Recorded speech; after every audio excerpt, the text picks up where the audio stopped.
Hello, U.S. History. This is round 3 of our lectures for this unit. Hope you guys are doing well.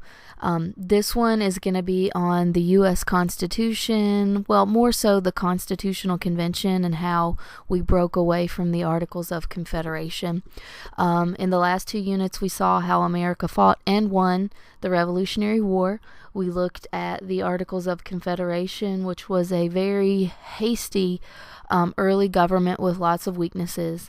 And today we're going to be talking about how we drafted the government that we still have today, that we've had over 230 years.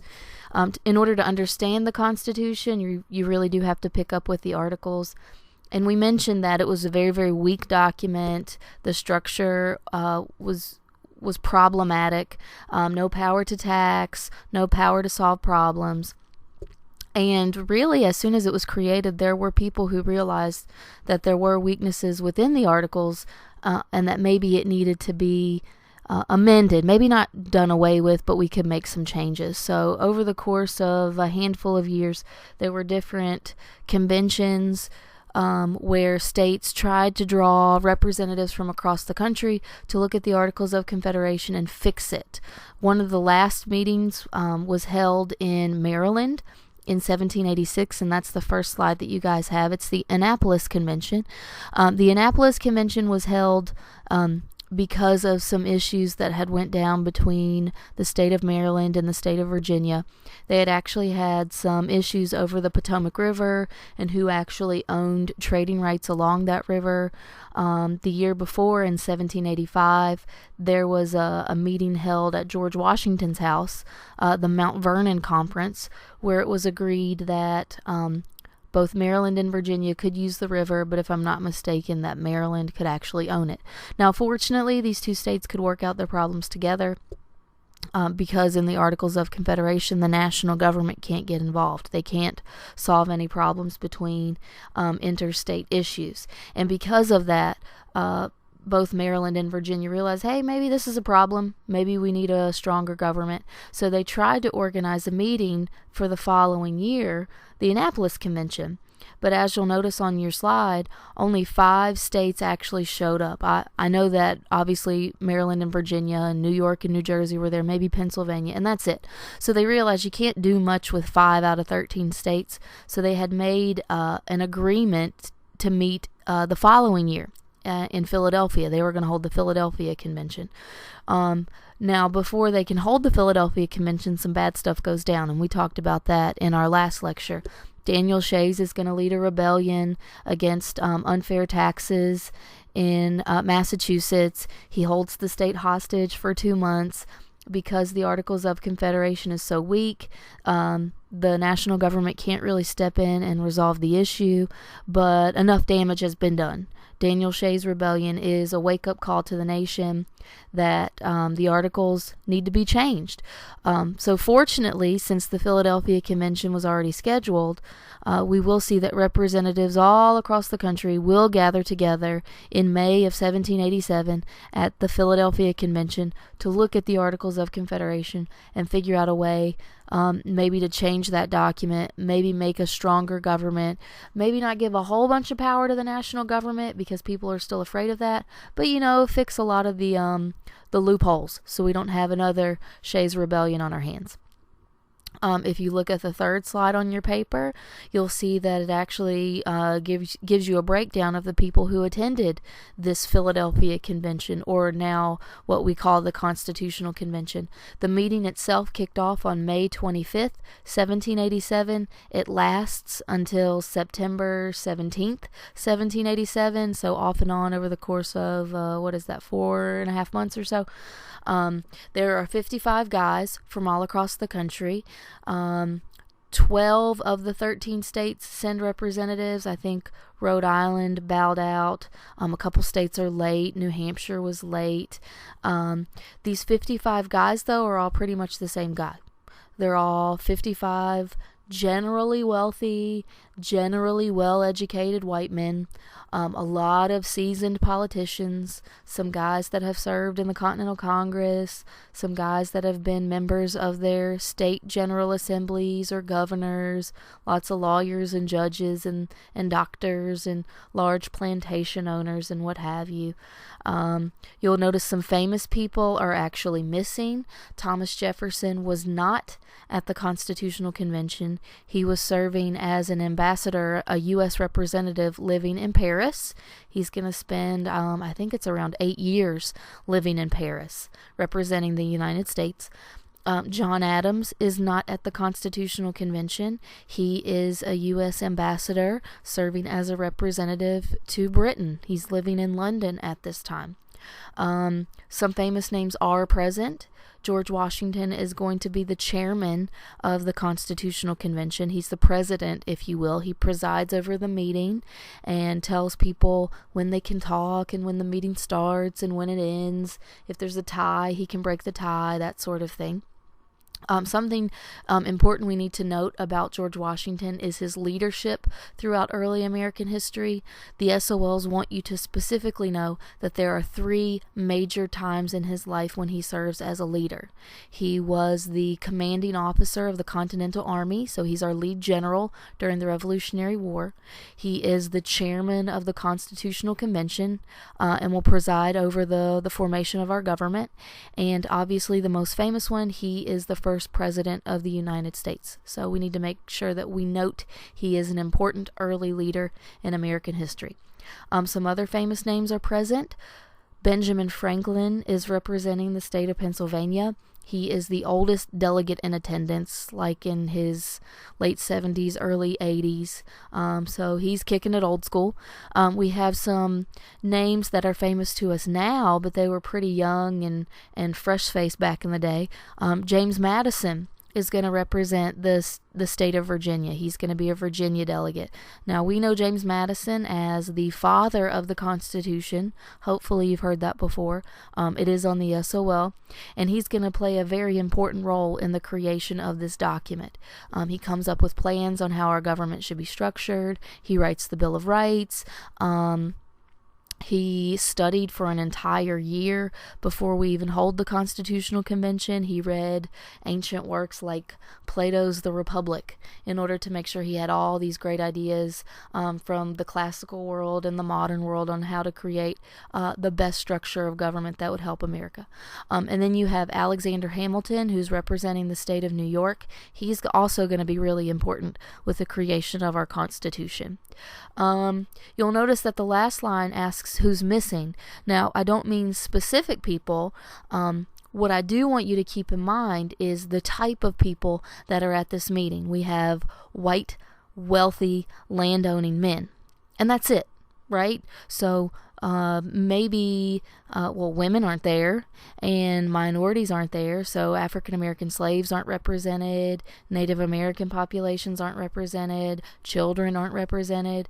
Even poor whites aren't represented. I point this out just so that you know, even though America is a democracy and compared to nations all across the world, we were doing something very unique with our democratic structure. Even though that's going down in 1787, we are still not the democracy that we think of today.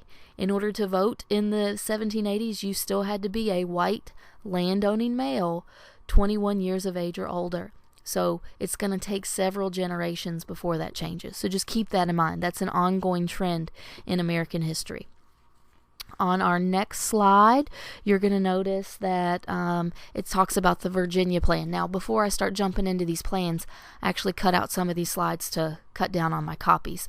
But when these men gathered together in May of 1787, their original task was to fix the Articles of Confederation. That's it. They were given the responsibility of creating some amendments to make our existing government better. But as they gather together, they start looking at the articles and they realize that it's just junk, that they would be better off throwing it away and starting from scratch. Technically, that's illegal. they're not allowed to do that. I think all of us would agree that they did what was in the best interest of our nation. Who knows if we would still be operating today if we had the Articles of Confederation. So good thing they did throw it away, but technically they're stepping out of bounds. Now, when they do that, they're going to have an issue because they have to figure out, what is our new government going to look like? Will we continue to have the same model like we have under the Articles with one branch? Will we have 3 branches? How will power be distributed? And even though there are major debates, the vast majority of people would probably agree that we do need to have a structure that's similar to what we see at the state level, like 3 branches and whatnot. And even if we do have 3 branches, most people agreed that the legislative branch, our lawmaking body, was the most important. And so that's where all of the debate is going to be focused for the first 2 months. How are we going to structure Congress? How will all the states be represented? How are we going to balance power between the northern states and the southern states, and the big states and the small states, and the commerce-based industrial states and the plantation cash crop states? So we got to keep this balance of power, right? Especially between big states and small states. If you remember, with the Articles of Confederation, every state only got 1 vote. It didn't matter how big or how small you were. Every state counted the same. And so big states like Virginia and New York don't like that plan. All right. So that's kind of the buildup. All right. So early on in the convention, we see that James Madison and the other Virginia delegates are going to come up with this Virginia plan. And the Virginia plan is an idea for how we're going to structure our new government. If you'll look on the slide, it kind of spells out the big things we want to do.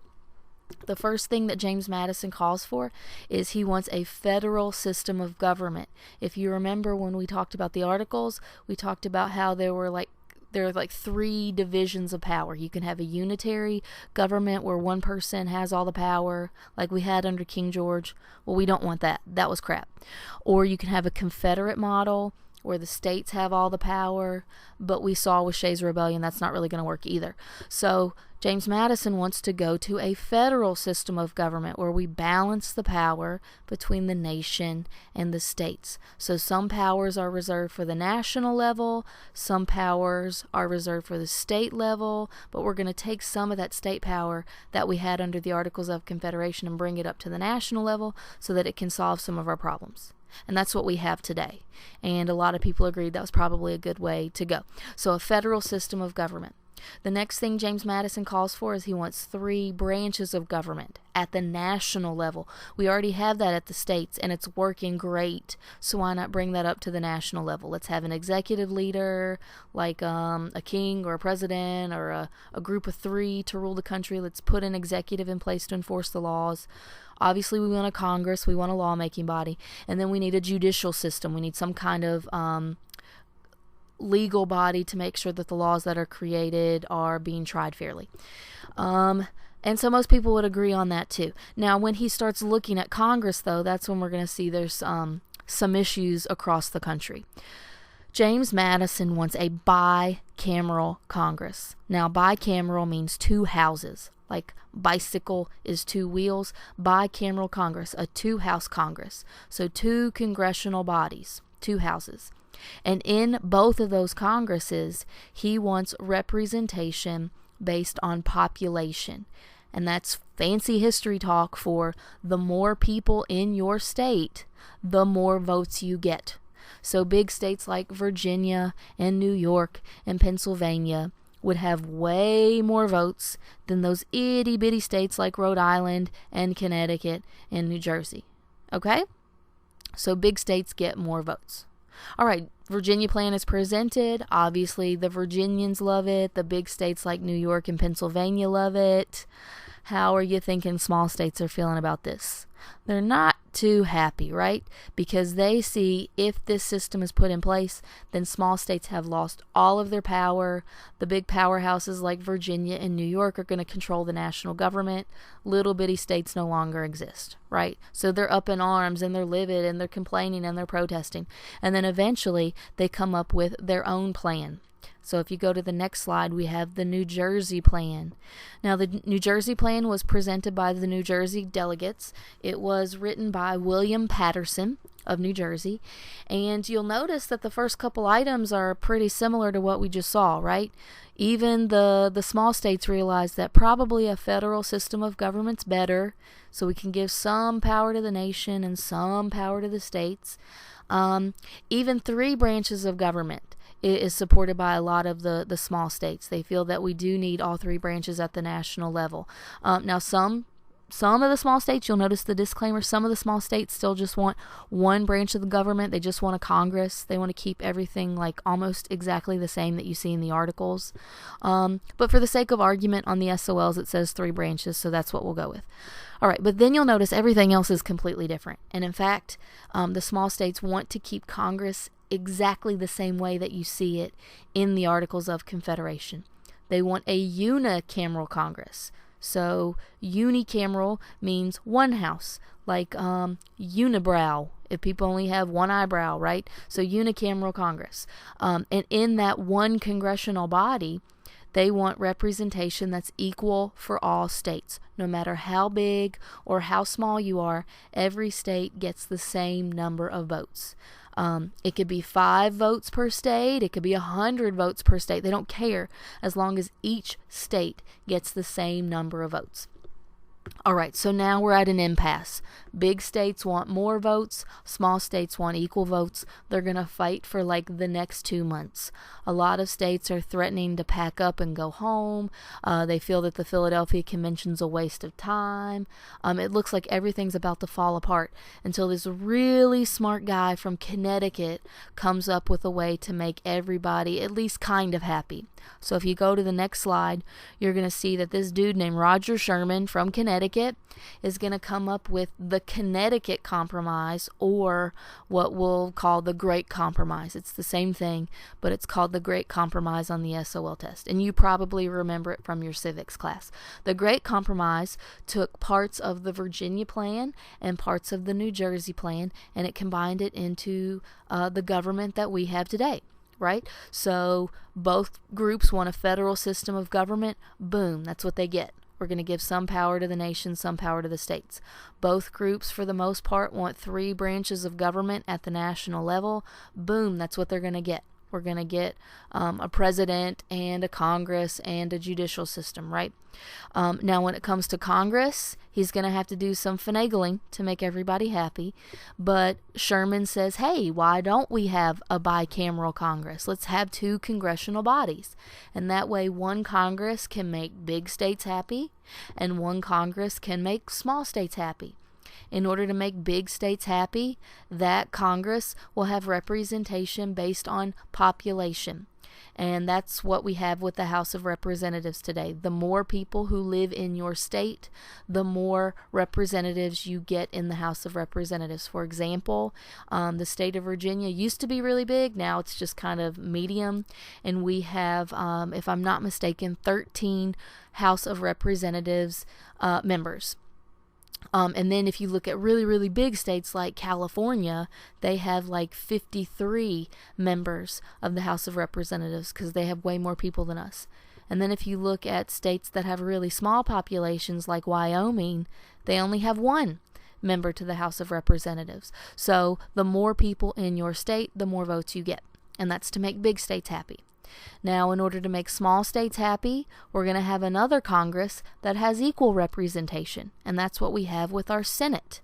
And in our Senate today, every state, no matter how big nor how small, everyone gets 2 senators. So Virginia and California and Wyoming all get 2 senators, even though they have crazy different numbers when it comes to the House, because their populations are crazy different. Each one gets 2 senators.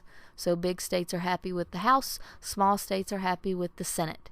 So yay, Roger Sherman saved the Constitutional Convention.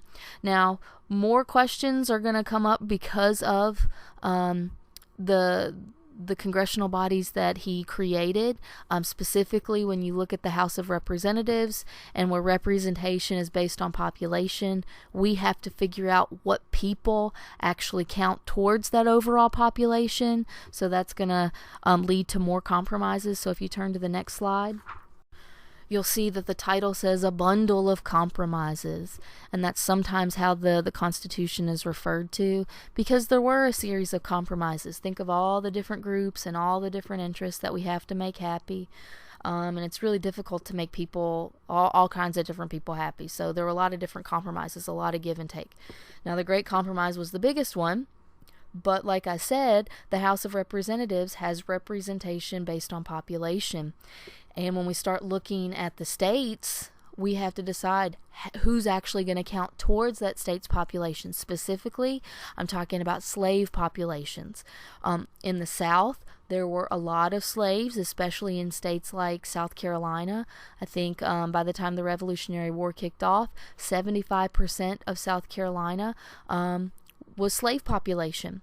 And so states like that are afraid that if they can't count their slaves toward their overall population, then their numbers are going to be really low and they're not going to have enough representatives in the national government. So southern states want all of their slaves to count toward their population. Northern states feel that that's bogus, right? Because the slaves don't get a chance to vote for the representatives. The representatives aren't creating laws to help the slaves, so why are they going to count the population, right? So the northern states want 0% of the slaves to count. So after a bit of discussion, it was decided that some of the southern slaves, some of the slaves across the country would count towards a state's overall population. It's called the 3/5 Compromise. Now, typically the way it's worded in textbooks or on the SOL is that 3/5 of the slaves' population would count towards a state's overall population, so like 60% of the slaves. But the way it was actually written into the Constitution, it said that a slave would count as 3/5 of a person. I like to point that out just to show you the racial bias and prejudice that was existing in the late 1700s, that we can count people as fractions of people. That's important to keep in mind. Okay, so slaves will count as 3/5 of a person towards a state's overall population. I'm not sure how they came up with that number. It was probably just, some bartering, some give and take until they came up with a number that everybody would be happy with. All right, so the 3/5 Compromise is on the SOL. You'll notice underneath that there are some other compromises that you would maybe see like on an AP essay or something, but not the SOL test at all. We do see that Northerners and Southerners have very different views on taxes. Nobody really likes taxes, but if you look at the way people are making their money, in the late 1700s, we know that Northerners are starting to experiment with manufacturing, factories, trade, that sort of thing. The South is still very much focused on cash crops and imports and exports of those cash crops. So Northerners like these things called tariffs. Tariffs are taxes on imported goods. Southerners don't really like tariffs because they're afraid that that European countries will retaliate if we start taxing all their goods. So they're trying to figure out what kind of taxes we're going to put in place now that we are letting the national government have some taxation power. We don't want to go tax crazy and tax everything. So it was decided with the, Commerce Compromise that we will not tax exports, but we will tax imports. Okay, so Southerners don't have to worry about paying extra taxes on their cash crops when they ship them off to England. However, anything you import from a foreign country, you do have to pay extra taxes on. And that's to make the factory owners happy, because that way, if we make foreign stuff expensive, you're more likely to buy American-made products, right? You don't need to know that whole lot. Pardon me, you don't need to know much about this, but it's on the PowerPoint, so I figured I'd explain. Then you'll notice the next compromise is the slave trade compromise. There were several people in the United States that wanted to start to get rid of slavery. In fact, Vermont entered the Union as a free state as soon as it ratified a state constitution.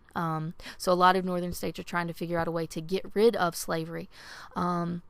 in fact, one of the quickest ways they feel to do it is to stop the slave trade. If we can stop bringing over slave ships along the Middle Passage, then maybe it will just be an internal practice, and eventually it will fade away, right? But a lot of Southerners are up in arms because they feel that slavery is what's helping them keep their livelihood, their economy running.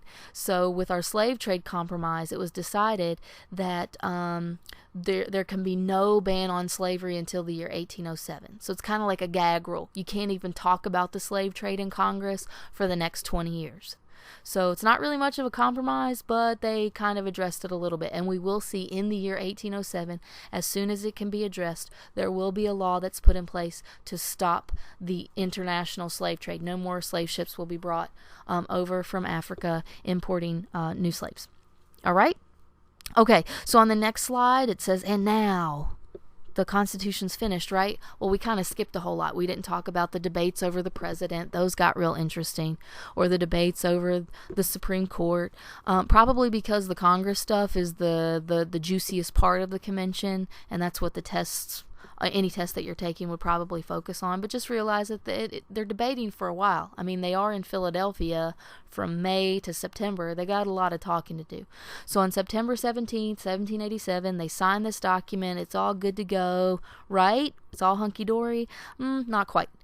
We have to go through the ratification process. Now, to ratify means to approve. And according to the Constitution, it was written in to the ratification clause.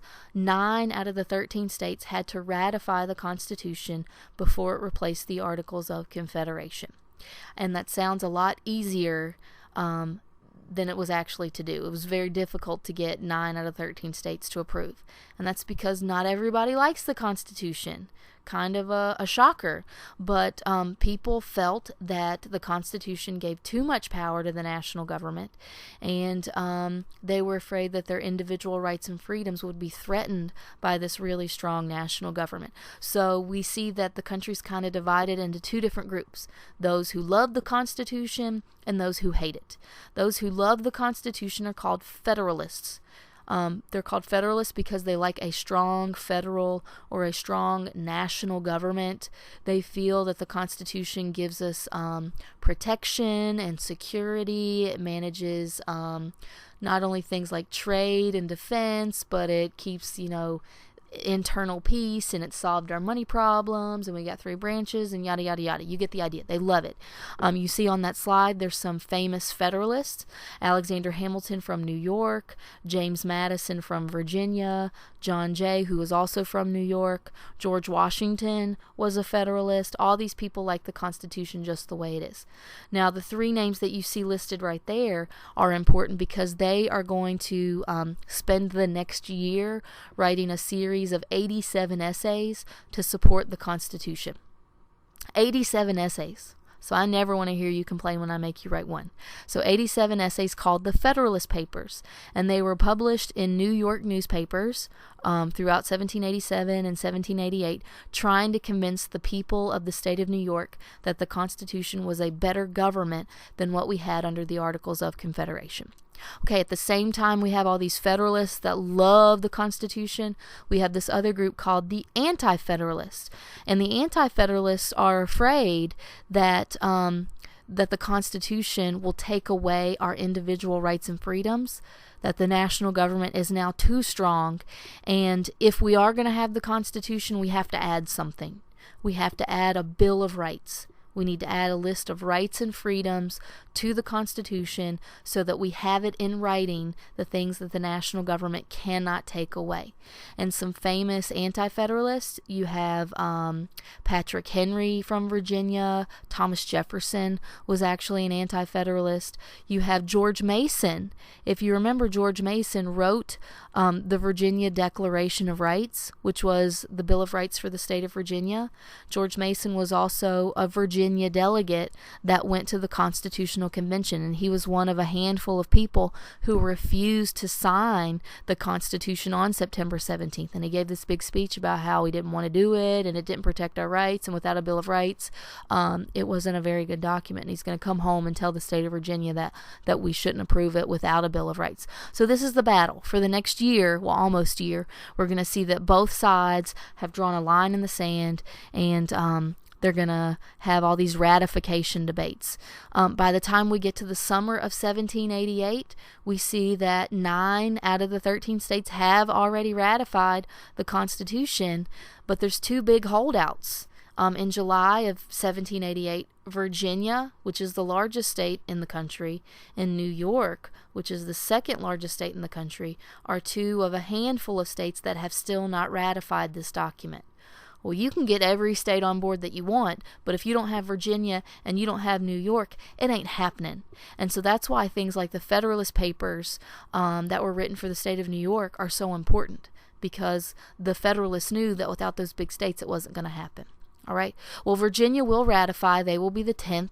New York will be the 11th. So we obviously will accept the Constitution. But in order to make the Anti-Federalists happy, we will, over the course of the next, let me do the math real quick, the next 3.5 years, we will work on creating the Bill of Rights, and we will add it to the Constitution to make the Anti-Federalists happy.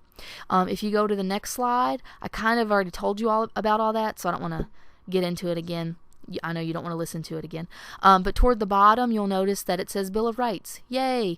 In order to make the Anti-Federalists happy, James Madison will write the first 10 amendments to the Constitution. That's what we call our Bill of Rights. And this is just a list of things that the government can't take from you.